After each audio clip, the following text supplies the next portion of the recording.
If a child were to come to you right now and they were to ask, how do I get rid of this bully? How do I beat this bully that keeps bothering me at school? What would you tell them? I got this. All right. So the first thing I would tell them to do is yell.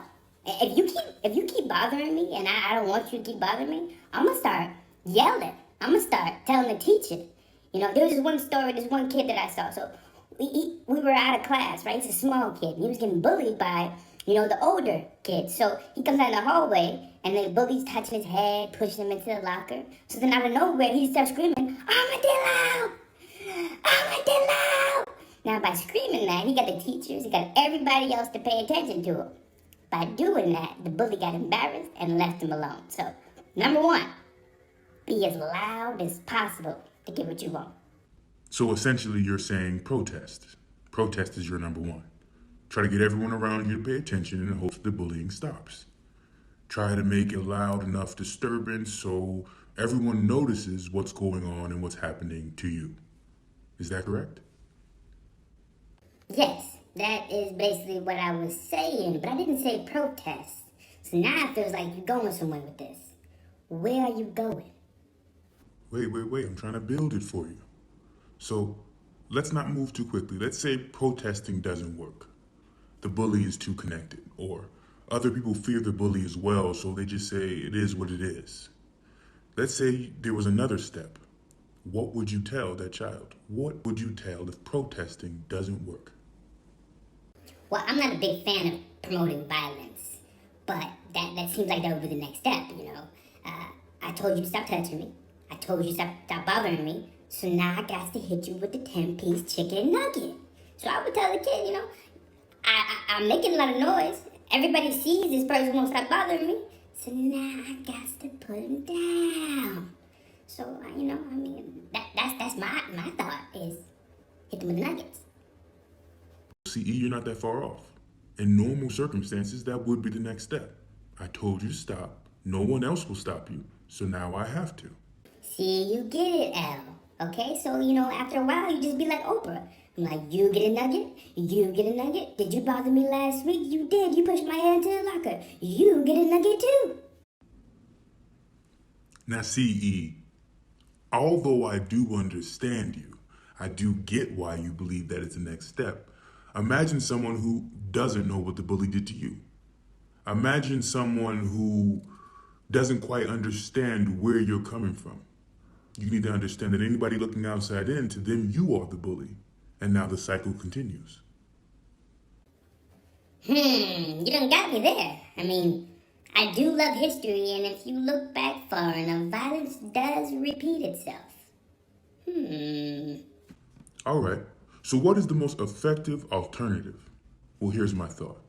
I come from a perspective of not just winning a battle, but winning the war.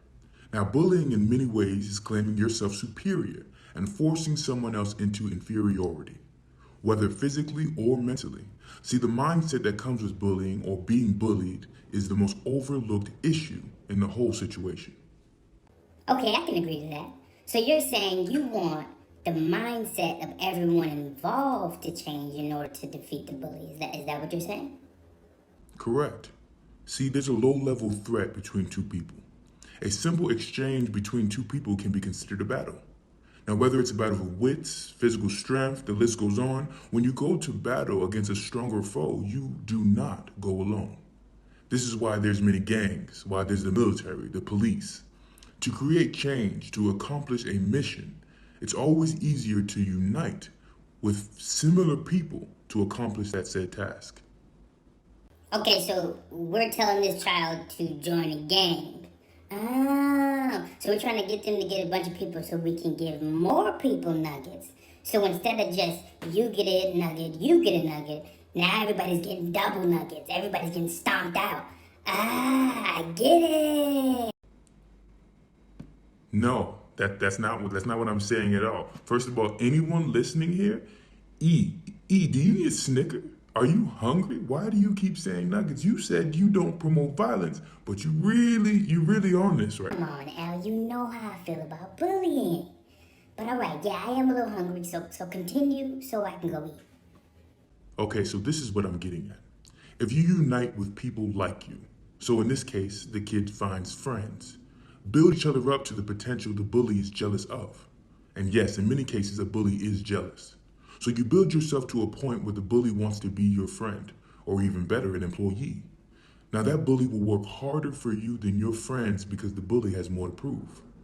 Okay, I kind of understand it. So you're saying it's that whole keep your friends close and your enemies closer. Because your bully recognizes your potential, instead of condemning them, find a way to make them work for you or with you.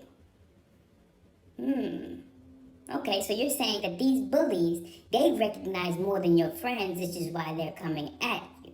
But the fact they're giving you attention at all should prove that you could find a way to make them useful. I get it, Al, I get it. Well, of course, you mustn't forget that each circumstance is different. So you must approach each circumstance with that in mind, knowing that not every bully can become your friend. Not every bully will become your employee. But if you come at it from a logical perspective, instead of not being in control of your emotions, and you understand that the world doesn't operate that way, then you know that if you find a way to outsmart your opponent, you will win the war. So the first two, protesting and violence, that just continues the cycle which many of us want to end. So you transcend that mindset of inferiority and do not succumb to your emotions, and the war can be won. All right, Al. You make some valid points. Okay, so I'll change it up. The first step will be protest. Yes, you let everybody know. And then number two would be unite, like you said, and get them to defeat themselves. But if that don't work, and Al, if that don't work, everybody's getting nuggets. Everybody. I'm telling everybody to give everybody nuggets. 10 pieces for everyone. Alrighty, now listen. Once you hit the unite stage, it's very unlikely that you'll need violence. And obviously, I'm not naive. You don't need violence until you do.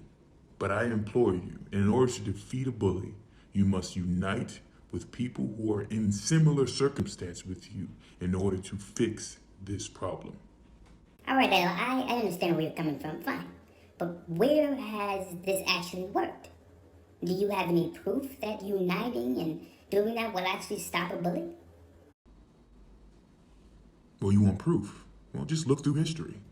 Look at American history. Look at other countries who have gained independence from their bullies, whether it's taxes or oppression. See, uniting has always been a way to escape from underneath that boot or that unjust treatment. So it's proof. American way of life is proof itself. So you can look at those with power in each country, and you can look at those who don't have power. And you can see the ones who have power who are trying to help the ones who don't, and the ones who don't care. And you can recognize the bullies in that. See, many people protest, and many people are fighting, but uniting under the idea that you want to help people free themselves from their bullies, that's the way for everlasting peace. Well, what do you think?